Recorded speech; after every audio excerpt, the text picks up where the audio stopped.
আল্লাহ সুবহানাহু ওয়া তাআলার দ্বিতীয় নাম হচ্ছে আল ওয়াকিল।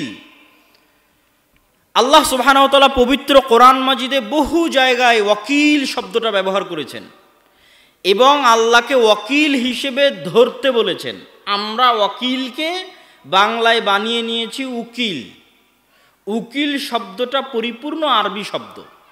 তাহলে কোর্টে আমরা উকিল কেন ধরি? কোর্টে আমরা উকিল এই জন্য ধরি, আমি যেই কাজটা করতে পারবো না, আমার পক্ষ থেকে সেই কাজটা করার দায়িত্ব আমি উকিলকে দিয়েছি। মানুষ চাইলে নিজেই নিজের মামলা আদালতে গিয়ে লড়তে পারে, এটা আমরা অনেকেই জানি না। আপনার নামে কেস হয়েছে, আপনি নিজেই আপনার উকিল হয়ে, মানে আপনার দায়িত্ব নিয়ে আপনি জজের সামনে দাঁড়িয়ে আপনার মামলা লড়তে পারবেন, কোনো বাধা নাই আইনি। কিন্তু আমরা যেহেতু আইন বুঝি না, এই জন্য আমরা একজন উকিলকে দায়িত্ব দিই, ভাই আপনি আমার পক্ষ হয়ে মামলাটা লড়বেন। তো আল্লাহ সুবহানাহু ওয়া তাআলা কোরআন মাজিদে আমাদের কি বলছে? রব্বুল মাশরিকি ওয়াল মাগরিব লা ইলাহা ইল্লাহু ফাত্তাখিযহু ওয়াকিলা।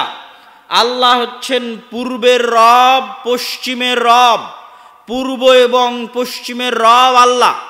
লা ইলাহা ইল্লাহু, আল্লাহ ব্যতীত ইবাদতের যোগ্য প্রকৃত সত্য কোনো মাবুদ নাই। ফাত্তাখিযহু ওয়াকিলা, তোমরা আল্লাহকে তোমাদের উকিল, মানে বাংলা ভাষায় উকিল, আরবিতে ওয়াকিল, তোমরা আল্লাহকে তোমাদের ওয়াকিল হিসেবে গ্রহণ করো। আল্লাহর আদেশ পবিত্র কোরআনে যে আল্লাহ আমাদের বলছে যেন আমরা আল্লাহ সুবহানাহু ওয়া তাআলাকে ওয়াকিল হিসেবে গ্রহণ করি। কিন্তু আমরা তো আদালতে মামলায় গিয়ে বুঝি যে উকিল হচ্ছে এই, তাহলে আল্লাহকে ওয়াকিল হিসেবে গ্রহণ করার অর্থ কি? এবং ওয়াকিল নাম থেকে নির্গত শব্দ হচ্ছে তাওয়াক্কুল। যত জায়গায় আল্লাহ সুবহানাহু তাআলা তাওয়াক্কুল করার কথা বলেছেন, তত জায়গায় অর্থ এটাই যে ওয়াতাওয়াক্কাল আলাল আজিজির রহিম, তোমরা পরাক্রমশালী দয়ালু আল্লাহকে তোমাদের উকিল বানাও, মানে দায়িত্ব দিয়ে নির্ভর হয়ে যাও। ওয়াতাওয়াক্কাল, ভরসা করো, মানে দায়িত্ব দিয়ে নির্ভর হয়ে যাও, তোমার দায়িত্ব দাও, দিয়ে নির্ভর হও। তো এই আদেশের রহস্য কি? কেন আল্লাহ সুবহানাহু ওয়া তাআলা আমাদের বলছেন যে আমরা আল্লাহকে দায়িত্ব দিব? এটার ব্যাখ্যা আপনাদেরকে সংক্ষিপ্তভাবে আমি করার চেষ্টা করি। আল্লাহ সুবহানাহু ওয়া তাআলা আর এক আয়াতে বলছেন, ওয়াতাওয়াক্কাল আলাল হাই আল্লাযী লা ইয়ামুত, তোমরা দায়িত্ব দাও ওই সত্তাকে যিনি চিরঞ্জীব, কোনোদিন মারা যাবেন না। এটা আল্লাহ কারণ বলছেন যে কেন আপনি আল্লাহকে দায়িত্ব দিবেন। এখন যদি আপনি মারা যান আর আপনার ছোট দুইটা বাচ্চা থাকে, তো ছোট একটা বা দুইটা বাচ্চার দায়িত্ব আপনি আপনার বোনকে বলছেন, বোন এবার আমার ছেলে মেয়ে দুটো এতিম হয়ে যাচ্ছে, দেখে রাখিস। আপনার ভাইকে বলছেন, আমার ছেলে মেয়ে দুটো এতিম হয়ে যাচ্ছে, দেখে রাখিস। আপনাকে হয়তো পুলিশে গ্রেফতার করে নিয়ে জেলে চলে যাচ্ছে, আপনি আপনার ভাইকে বোনকে বলছেন, আমি জেলে চলে গেলাম, আমার এই জিনিসগুলো দেখে রাখিস। আচ্ছা, আপনার কাছে কি কোনো গ্যারেন্টি আছে যে আপনার জেলে চলে যাওয়ার পর আর আপনার মৃত্যুর 1 সেকেন্ডের মাথায় তারা মারা যাবে না? কথা বলতে হবে, কোনো গ্যারেন্টি আছে? কোনো গ্যারেন্টি নাই। তাহলে তাকে আপনি কোন ভরসায় দায়িত্ব দিচ্ছেন? এই জন্য আল্লাহ বলছে ওয়াতাওয়াক্কাল আলাল হাই আল্লাযী লা ইয়ামুত, ওই সত্তাকে দায়িত্ব দাও যে কোনোদিন মারা যাবে না। তোমার ভাই, তোমার বোন, তোমার আত্মীয় স্বজন এখনই মারা যেতে পারে। তুমি দুনিয়া থেকে বিদায় নেওয়ার পরে কেন, আগেও মারা যেতে পারে। অতএব তুমি তাদেরকে কোন ভরসায় তোমার ইয়েতিম ছেলে মেয়ের দায়িত্ব দিচ্ছ? কোন ভরসায় তোমার পরিবারের দায়িত্ব দিচ্ছ? দায়িত্ব দাও তার প্রতি যিনি কোনো দিন মারা যাবেন না। তোমার বংশ গোষ্ঠী যদি দুনিয়া থেকে নির্মূল হয়ে যায়, তবু আল্লাহ সুবহানাহু ওয়া তাআলা চিরঞ্জীব হিসেবে থাকবে এবং তোমার দেওয়া দায়িত্ব পালন করবে। তোমরা দেখোনি পবিত্র কোরআনে আল্লাহ সুবহানাহু ওয়া তাআলা 2 জন ইয়েতিমের সন্তান সম্পদ ফিরিয়ে দিয়েছে, 2 ভাইয়ের সম্পদ ফিরিয়ে দিয়েছে নবী পাঠিয়ে, আর খিজির আলাইহিস সালাতু ওয়াস সালামকে পাঠিয়ে। ওদের কেউ ছিল না বংশবনিয়াদ, কিন্তু বাপ মা দায়িত্ব দিয়ে গেছিল আল্লাহকে। তাদের পিতামাতা সৎ ছিল, তারা মরার সময় সম্পদ সন্তানের কাছে বুঝিয়ে দেওয়ার দায়িত্ব দিয়েছিল আল্লাহকে, যে আল্লাহ আমরা তো মারা যাচ্ছি, আমার 2 এতিম ছেলে মেয়ে রেখে যাচ্ছি, এই সম্পদগুলো যেন তারা বুঝে পায়, দায়িত্ব তোমাকে দিয়ে গেলাম। আল্লাহ সুবহানাহু তাআলা পবিত্র কোরআন মাজিদে আরও কিছু কারণ উল্লেখ করেছেন যে কেন আমরা আল্লাহ সুবহানাহু তাআলাকে দায়িত্ব দিব। আল্লাহ সুবহানাহু তাআলা বলছেন, ওয়ালিল্লাহি মা ফিস সামাওয়াতি ওয়াল আরজ ওয়া কাফা বিল্লাহি ওয়াকিলা। আল্লাহ সুবহানাহু তাআলার রাজত্বে, ক্ষমতায় আসমান এবং জমিন এবং তার মাঝে যা কিছু আছে সকল কিছু রয়েছে। আর আল্লাহকে যদি তোমরা দায়িত্ব দাও তো আল্লাহ দায়িত্বশীল হিসেবে তোমাদের জন্য যথেষ্ট। এখানে দ্বিতীয় কারণ বলা আছে আপনি কেন আল্লাহকে দায়িত্ব দিবেন। আজকে এই বাক্যের অর্থটা আমি খুব ভালোভাবে এই জন্য অনুভব করতে পারি, প্রত্যেক যারা বিদেশে গেছে তারা বুঝতে পারবে। আপনি আজ পলাশিতে আছেন, বাগমারায় আছেন, মোহনপুরে আছেন, তো মোহনপুরের এমপির সাথে ভালো খাতির। আচ্ছা, সৌদি আরবে বিপদে পড়লে আপনার মোহনপুরের এমপি বাঁচাতে পারবে আপনাকে? পারবে? আপনি আমেরিকা, ইংল্যান্ডে গিয়ে যদি বিপদে পড়েন, আমার প্রধানমন্ত্রী 1000 বার কল দিলে তাদের ধরার সময় নাই, কোনো গুরুত্ব নাই, ভ্যালু নাই। তো আমি ইংল্যান্ডে বিপদে পড়লে আমার প্রধানমন্ত্রী আমাকে বাঁচাতে পারবে না। আমার প্রধানমন্ত্রী ইংল্যান্ড, আমেরিকা, সৌদির কথা বাদ দিলাম, আমি যদি জঙ্গলে গিয়ে বিপদে পড়ি তো জঙ্গলে গিয়ে কি আমাকে কেউ সহযোগিতা করতে পারবে? আমার এমপি, মন্ত্রী, চেয়ারম্যান, আমেরিকার প্রেসিডেন্ট, প্রধানমন্ত্রী পারবে না। এখানে দ্বিতীয় কারণ আল্লাহ বলেছে, ওয়ালিল্লাহি মা ফিস সামাওয়াতি ওয়া মা ফিল আরজ। আসমান আর জমিনের মধ্যে তুমি যেখানেই থাকো না কেন ওখানে রাজত্ব কার? আল্লাহর। তাহলে তুমি একে একে মানুষকে কেন দায়িত্ব দিয়ে বেড়াচ্ছ? ওয়া কাফা বিল্লাহি ওয়াকিলা। পৃথিবীর প্রতিটি ইঞ্চি মাটিতে আল্লাহর রাজত্ব আছে, আল্লাহর ক্ষমতা আছে। অতএব তুমি পৃথিবীর যেখানেই থাকো না কেন তোমার দায়িত্ব আল্লাহকে দাও, আল্লাহ তোমার দায়িত্বশীল হিসেবে যথেষ্ট। আল্লাহু আকবার। আল্লাহ সুবহানাহু তাআলা তাকে দায়িত্বশীল করার জন্য তৃতীয় আর একটা কারণ বলছেন, ওয়া তাওয়াক্কাল আলাল্লাহ ইন্নাহু হুয়াস সামিউল আলিম। এই মাটির ঘরে যখন ঢুকলাম তখন মোবাইলের নেটওয়ার্ক কাজ করেনি। যে কোনো মুহূর্তে দেশের ইন্টারনেট যখন শাটডাউন হয় তখন ইন্টারনেট কাজ করে না। গাজার মানুষ যখন গাজায় সীমাবদ্ধ, পানির লাইন বন্ধ করে দিয়েছে, বিদ্যুতের লাইন বন্ধ করে দিয়েছে, ইন্টারনেট বন্ধ করে দিয়েছে, নেটওয়ার্ক বন্ধ করে দিয়েছে, তাহলে পৃথিবীর নাই। এই জন্য আল্লাহ বলছে, ওয়া তাওয়াক্কাল আলাল্লাহ ইন্নাহু হুয়াস সামিউল আলিম। পৃথিবীর সকল নেটওয়ার্ক যখন বিচ্ছিন্ন হয়ে যাবে, পৃথিবীর সকল ইন্টারনেট যখন শাটডাউন হয়ে যাবে, পৃথিবীর সকল মানুষ থেকে যখন তুমি বিচ্ছিন্ন হয়ে যাবে, ওয়া তাওয়াক্কাল আলাল্লাহ, তখনও আল্লাহ তোমাকে শুনতে পাচ্ছে এবং দেখতে পাচ্ছে। আল্লাহু আকবার। তখনও তুমি ওই মরুভূমিতে বসে, ওই গাজা শহরে বসে, ওই জঙ্গলে বসে, ওই দ্বীপে বসে আল্লাহকে ডাকতে পারো, আল্লাহকে তোমার দায়িত্ব দিতে পারো। ওয়া তাওয়াক্কাল আলাল্লাহ। অতএব দায়িত্বশীল হিসেবে আল্লাহ যথেষ্ট, আল্লাহকে দায়িত্ব দাও। সম্মানিত উপস্থিতি, আল্লাহ সুবহানাহু তাআলাকে দায়িত্ব দেওয়ার ক্ষেত্রে এরকম বহু আয়াত আল্লাহ সুবহানাহু তাআলা পবিত্র কোরআন মাজিদে বলেছে, যার একটা কথা আপনারা সবসময় বলে থাকেন, হাসবুনাল্লাহ ওয়া নি'মাল ওয়াকিল।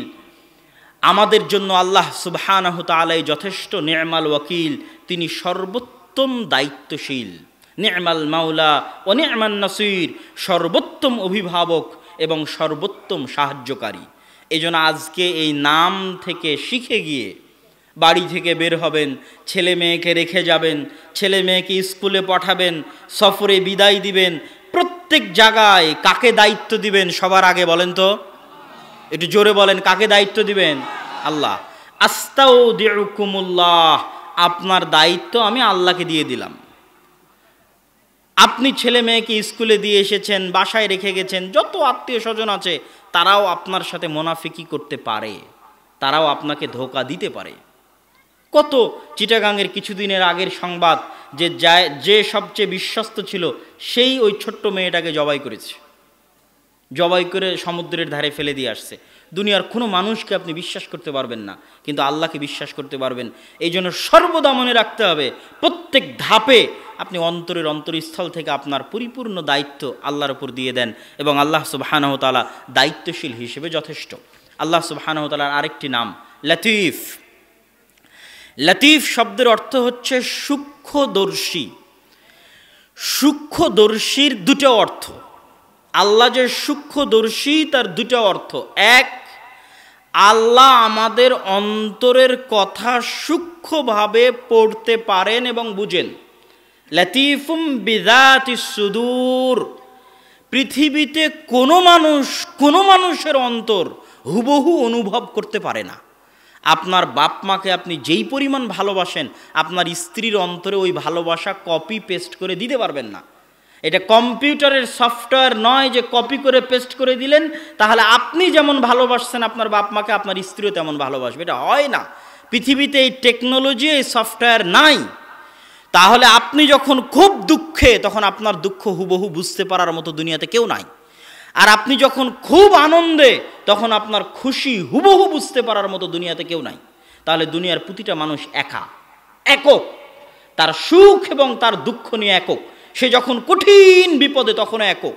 আপনার স্ত্রী আপনার বিপদ বুঝতে পারবে না, আপনার মতো করে অনুভব করতে পারবে না। আপনার বাপ আপনার মতো করে অনুভব করতে পারবে না। কিন্তু লাতিফুম বিযাতিস সুদূর, একমাত্র হুবহু আপনার মতো করে অনুভব করতে পারবে কে বলেন তো? আল্লাহ। মানে আপনি যেই পরিমাণ কষ্টে আছেন হুবহু ওই কষ্ট ওইভাবে অনুভব করতে পারবেন একমাত্র আল্লাহ। ওই আনন্দ, ওই খুশি হুবহু ওইভাবে একমাত্র অনুভব করতে পারবেন আল্লাহ। এটা গেল একটা অর্থ যে আল্লাহ হচ্ছেন লতিফ, সূক্ষ্মদর্শী। দ্বিতীয় আর একটা অর্থ, আল্লাহ সুবহানাহু তাআলা যদি কোনো কাজ পৃথিবীতে করতে চান তাহলে তিনি সূক্ষ্মভাবে করেন। আল্লাহ সুবহানাহু তাআলা কোনো কাজ হুমজিক্যালি, হঠাৎ, ইনস্ট্যান্ট আল্লাহ সুবহানাহু তাআলা কোনো পদক্ষেপ গ্রহণ করেন না। আচ্ছা, ইউসুফ আলাইহিস সালাতু ওয়াস সালাম যখন 7 বছর জেলে, তখন আল্লাহ কি ফেরেশতা পাঠিয়ে জেলের দেওয়াল ভেঙে ইউসুফ আলাইহিস সালামকে বের করতে পারেন না? পারেন না? পারেন। এটা আল্লাহ সুবহানাহু তাআলার কাছে কিছুই না। যখন ফেরাউন অত্যাচার করছে 300-400 বছর বনী ইসরাইলের ওপর, তো আল্লাহ কি ফেরাউনকে মৃত্যু দিতে পারে না? পারে না? পারে না? পারে। কিন্তু আল্লাহ সুবহানাহু তাআলার কোনো পদক্ষেপ ইনস্ট্যান্ট নয়, সাথে সাথে নয়। আল্লাহ সুবহানাহু তাআলা যেটা করেন খুবই সূক্ষ্মভাবে করেন। এটার একটা প্রমাণ দিই।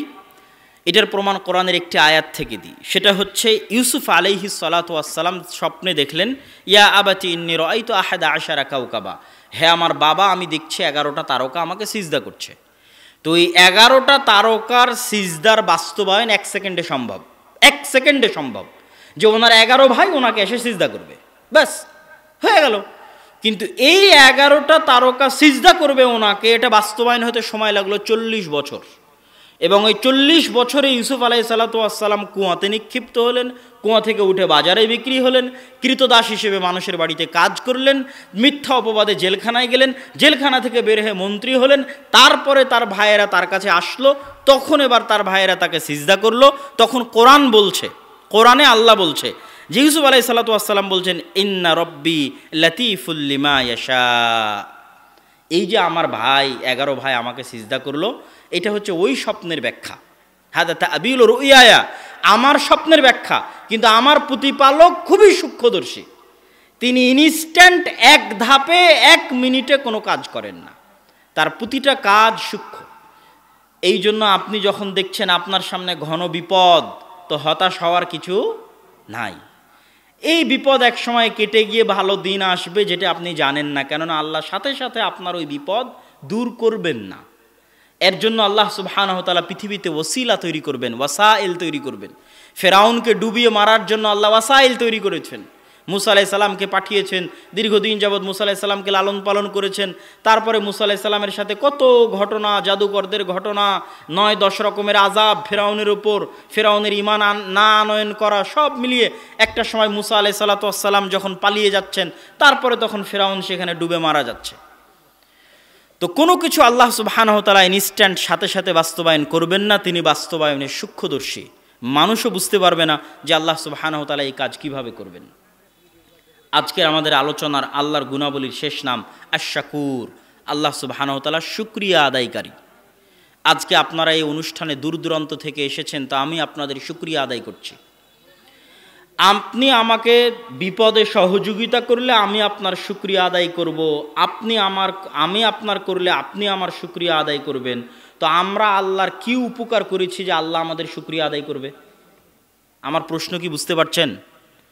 আল্লাহ যে তার নাম বললেন যে আল্লাহ হচ্ছেন শাকুর, শুকরিয়া আদায়কারী, তো আমরা আল্লাহর কি উপকার করলাম আর আমাদের কি উপকার করার সামর্থ্য আছে যে আল্লাহ আমাদের শুকরিয়া আদায় করবেন? নাই। আমাদেরকে আল্লাহ সুবহানাহু ওয়া তাআলার নিকটে কোনো উপকার পৌঁছানোরও সামর্থ্য নাই, কোনো ক্ষতি পৌঁছানোরও সামর্থ্য নাই। তাহলে আল্লাহ শুকরিয়া আদায় করবেন কিসের? আল্লাহ শুকরিয়া আদায় করবেন আমরা দুনিয়াতে থাকা আল্লাহর বান্দাদের যে সহযোগিতা করব ওটার। কথা মনে হয় বুঝতে পারেননি। আল্লাহ পৃথিবীর এই লজিকটা আমাদের লজিকের বাইরের ভিন্ন লজিক। আমাদের দুনিয়ার লজিক হচ্ছে আমি তাকে সহযোগিতা করেছি তো সে আমার শুকরিয়া আদায় করবে। আল্লাহ বলছে না, তুমি তার থেকে শুকরিয়া আদায়ের আশা রাখিও না। আমি ওয়াদাবদ্ধ তোমার সাথে, তুমি বনি আদমের সহযোগিতা করো, বনি আদম তোমার সহযোগিতার নিমক হারামি করুক, বনি আদম তোমার সহযোগিতার উল্টা প্রতিদান দিক, বনি আদম তোমার সহযোগিতার বিপরীতে তোমাকে লাথি দিক, এই চিন্তা করে তোমরা কাউকে সহযোগিতা করিও না যে আমি পাল্টা তার কাছ থেকে ধন্যবাদ এবং ভালো ব্যবহার পাবো। তোমরা আমার ওয়াদা শুনে রাখো যে তোমরা মানুষকে সহযোগিতা করো, আমি তোমাদের শুকরিয়া আদায়কারী। আল্লাহু আকবার। এই জন্য ওই মহিলা যখন, পতিতালয়ের মহিলা যখন কুকুরকে পানি পান করালো, দুনিয়ার লজিকের শুকরিয়া হচ্ছে কুকুর ওই মহিলার আনুগত্য করবে এবং করেও। কুকুর তার মনিব, যে তাকে সহযোগিতা করবে, যে তাকে খাওয়াবে, তারও আনুগত্য করবে। কিন্তু আল্লাহর লজিক হচ্ছে যে এই মহিলা যেহেতু আল্লাহর একটা সৃষ্টিজীবকে সহযোগিতা করলো, তো এখন এই মহিলার শুকরিয়া আদায় কে করবে? আর আল্লাহর শুকরিয়া আদায়ের কোনো লিমিট আছে? কোনো লিমিট নাই। তো আল্লাহর শুকরিয়া আদায় স্বরূপ বললেন তোমার সব গুনাহ ক্ষমা, তুমি জান্নাতে। আল্লাহু আকবার। এই জন্য কখনো আত্মীয় স্বজন, ভাই বোন, পাড়া প্রতিবেশী কারো প্রতি অন্তরে সংকীর্ণতা রেখে সহযোগিতা থেকে বিরত থাকবেন না। আপনি সহযোগিতা করবেন, আপনার শুকরিয়া আদায় করবে আল্লাহ। আর মানুষের শুকরিয়া সীমাবদ্ধ। মানুষের শুকরিয়া নিয়ে কি করবেন? মানুষ 100 টাকা দিয়ে শুকরিয়া আদায় করবে, 500 টাকা দিয়ে শুকরিয়া আদায় করবে, আর আল্লাহ সুবহানাহু ওয়া তাআলা কীভাবে আপনার শুকরিয়া আদায় করবে আপনি নিজেও জানেন না।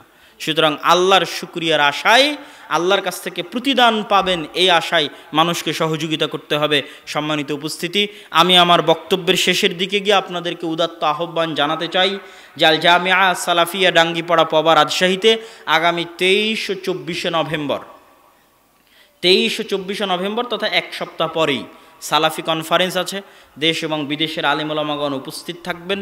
উক্ত সালাফি কনফারেন্সের প্রচার প্রসার সহ বিভিন্ন এলাকা থেকে আপনাদের অংশগ্রহণ করার উদাত্ত আহ্বান জানাচ্ছি। পাশাপাশি আজকে যদি মাসিক আল ইতিসাম সহ আমাদের বই পুস্তক থাকে সেগুলো মূল্যায়ন করার চেষ্টা করবেন।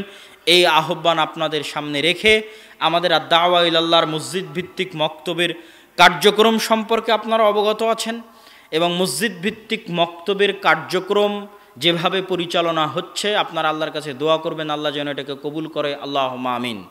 আমরা প্রায় 4টি জেলা সফর করে 126টি মসজিদে গিয়ে প্রায় 250-র কাছাকাছি মক্তব আমরা উদ্বোধন করেছি এবং এই সফর আমাদের রাজশাহীর সালাফি কনফারেন্সের পরে পুনরায় শুরু হবে ইনশাআল্লাহ।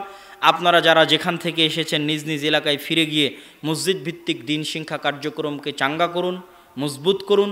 যে মসজিদে মক্তব আছে সেই মক্তবকে কীভাবে উন্নত করা যায় আমাদের সাথে যোগাযোগ করে আমাদের সিলেবাস নিয়ে, আমাদের যে ম্যানেজমেন্ট সিস্টেম আছে সেটা নিয়ে সেই মসজিদের মক্তবগুলোকে উন্নত করুন এবং মুসলমানদের সন্তানের দিন শিক্ষার ব্যবস্থাকে নিশ্চিত করুন। আপনাদের সামনে এই দাবি, এই দাওয়া রেখে আমি আমার সংক্ষিপ্ত বক্তব্য এখানেই শেষ করছি। আসসালামু আলাইকুম ওয়া রাহমাতুল্লাহি ওয়া বারাকাতুহু।